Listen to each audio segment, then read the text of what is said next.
Welcome to Lesson 7. We're going to look at the comp statements again. This is a review for you because you've already looked at it in previous lessons, job task analysis and the competency statements, but we need to keep coming back to it because it's such an important part of the portfolio. If you go back to the OCED website, you will see the template showing how many points these types of exercises are worth in your overall portfolio. So you want to do a good job. Remember, we need a minimum of 25 competency statements. So you should be at this point well on your way to completing the competency statement requirement. We call this another look. So we're going to go back and think about it. A lot of you at this point saying, oh, I've got a lot of work to accomplish at this time. Rather concentrating on the work that you think it's too difficult, I urge you to use self-talk. We have had thousands of graduates. You can get through this course. At the time right now, you're saying, oh man, I've got a lot more to write. Again, we've had thousands of graduates. You can get through this course. Light bulb is coming on. You can see what you need to do and how to work on this course. So I want to urge you to stand by it. Stay with the course. And set those times in the evenings or the weekends to do work on this class. This is super important, very, very important for you to do correctly this time. So stay with us. Well, let's think about the comp statements again at this point. We remember a few things about them as you're working on them. It's wise to work on them as often as possible. Go back and reread them. What can be changed to make the knowledge base stronger? Have you told the reader about your most complex skills? Now, I mentioned this before, that we could go back and change some of the things in the job task analysis. Some of the words could be changed. You may find in the atomistic skills that some of the words did not portray the situation as well as it needed to. Well, I think you need to go back and look at it very carefully and say, well, I could have tinkered with this wording a little bit and it portrays my job a little bit better.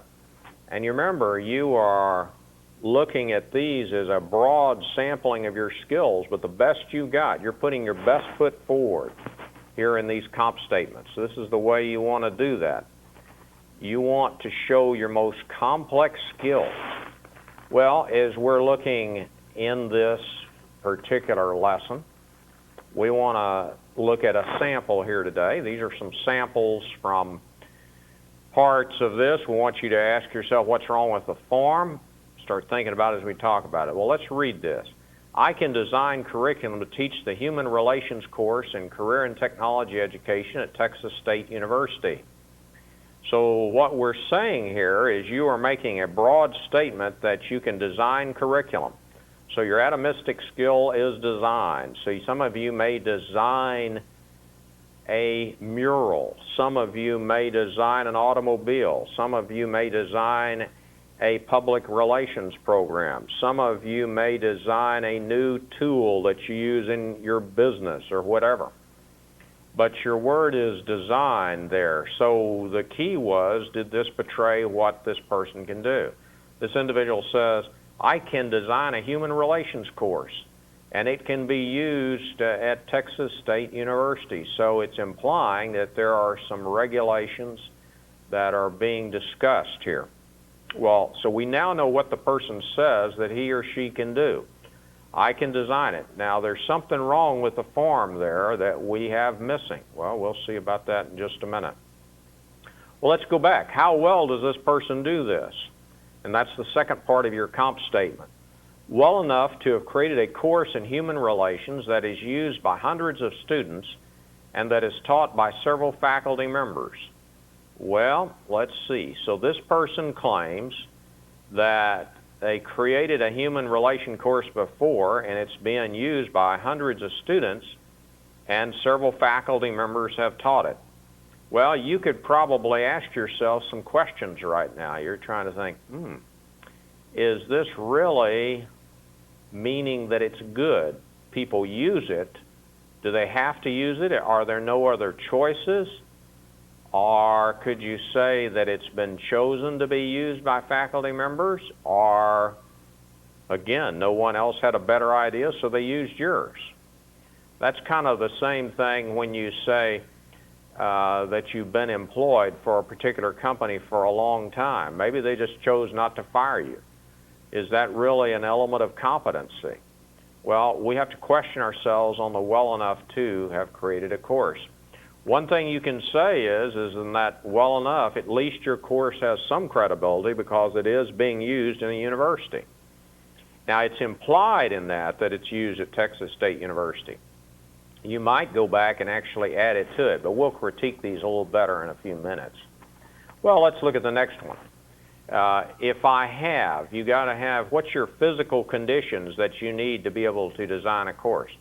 If I have at least 40 hours of time to work on the course, access to human relation materials on topics such as workplace violence, racism, anger management, marriage, assistance from the university technical staff, and experience in fields related to human relations. So you're saying that physically you've got to have all of these things. You've got to have had materials on all of these topics, and you needed technical assistance to create this course, to design it. And you're saying there is also another thing, is that your past must include some types of work in human relations. That means that there's a lot in this. Could you add more? Is that all I need to know to be able to create the course? Ask yourself that. Is that all, rather, I need to have to be able to do that? Is this all I need to have? Physical conditions. Do I need just 40 hours? Do I need just material on these topics? Or could I expand this a little bit? Is there anything else I need? Well, again, we suggest that you have writing skills. You might say, well, that's pretty much of a given. But are there any types of writing skills that you may need specifically, such as technical writing skills? You've mentioned the technical staff, but that's one, and we'll look at that. The last part of it here in the sample is, what do you have to know to be able to do this, to design? If I know some of the issues currently faced in the workplace, the government, families, and individuals, as well as course designing skills, strong writing skills, and information from authors who are strong in the human relations field. Well, all of these are certainly things that you have to know to be able to do that. You showed things that you have to have, but you're also looking at other things that you have to know to be able to do this designing. To be able to design, you have to know. So you're saying that, you have to know some of the issues faced in the workplace. You've got to know the issues in government, the issues in families, individual issues, high rates of suicide among young people. You've got to know that there's issues such as harassment in the workplace. You've got to know that there's family, high divorce rates, high problem rates, and there's many things that you must know to build this. You did mention here that you've got to know strong writing skills. You know it when you see it. You've got to know when you're not doing as well as you need to do. And you might need to know some authors. Well, you might need to know William Glasser and his reality theory, Albert Ellis. You may need to know these different people. Well, you could have added that in here. And I think we might start with this one and critique it quite a bit here. So you could add to this knowledge base. But, well, you notice in the comments that the form on the sample failed to meet the A, B, C, D as indicated in the prior lesson. Go back to our prior lesson and look at the format, the numbering, the lettering, and the things that are actually included in the competency statement. Be sure you do that, because it's important that you get the format correct. So go back and correct the format. Look back at our previous lesson on the competency statement. And then we noticed that some of the information was strong and demonstrated knowledge, yet some of it was very general, such as know some of the issues faced in the. Could the writer name some of the issues? Well, going back to the sample here, we could look at then, we could say that authors who are strong in the human relations field, such as Ellis, Pearls, Glasser, whoever you want to listen to, whoever you want to mention, could be placed in there. So you could expand the knowledge base. Now, we told you early on that a competency statement ought to be about a page in length, and people will give me 2 paragraphs that are so tiny I have to take a magnifying glass to read it. We want you to expand on this and think about it. Are you making it clear to the reader? Are you making it clear to the reader? And then the other part of it about have. Have, we talked about that a little bit a while ago. What must you have? You got to have access to materials. Maybe you have to have access to some other CDs or DVDs or whatever types of media that you're able to secure. And you're able to get that, and you need that. Well, list those if there's something specific. You're trying to demonstrate the highest level of knowledge that you have. Be sure you get that, and it's clearly listed. Clearly listed. So what do you have to have? Oh, I have to have other things too that I forgot about. And this is important. And then remember that we also talked about how well you do these things. Is there anything that you could say that helps? Did you design something? Did you design a house? Did you design this or that and you received an award? Well enough to have received an award from, list the credible organization. It wasn't given to you by your mother. So hopefully it's something that is a credible organization. Not that your mother is not credible, but she's usually a little biased towards you. So if you want to look at that, you want to talk about the best place to find out how well you do something is your memory. Go back and say, well, what have I been awarded for doing this? Have you been given raises for this? Have you been given incentive pay, merit pay, this type of thing?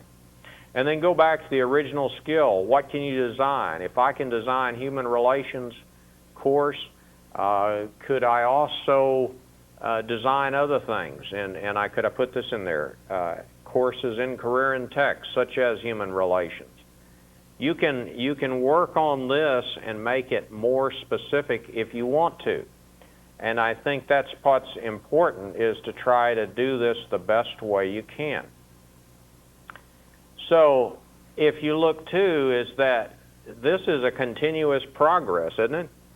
It's obvious the competency statements continue to be improved. You have limited time in the course though. Work as much as possible to demonstrate your knowledge base to the reader.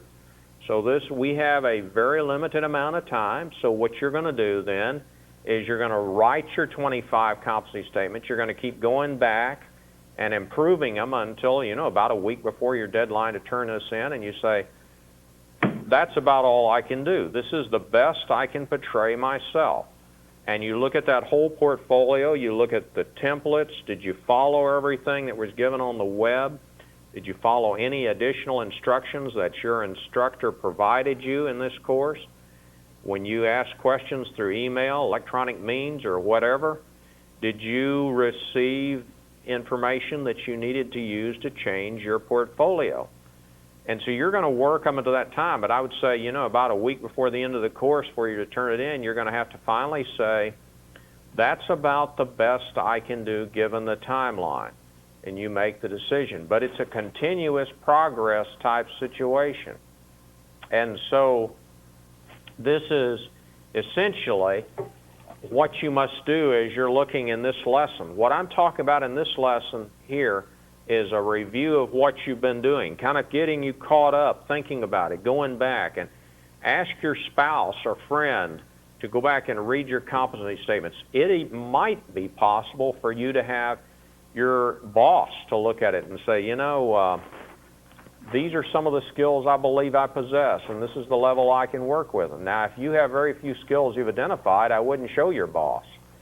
Some of the students would come in and say, sir, I can't think of any skills I have. I say, I feel sorry for your employer.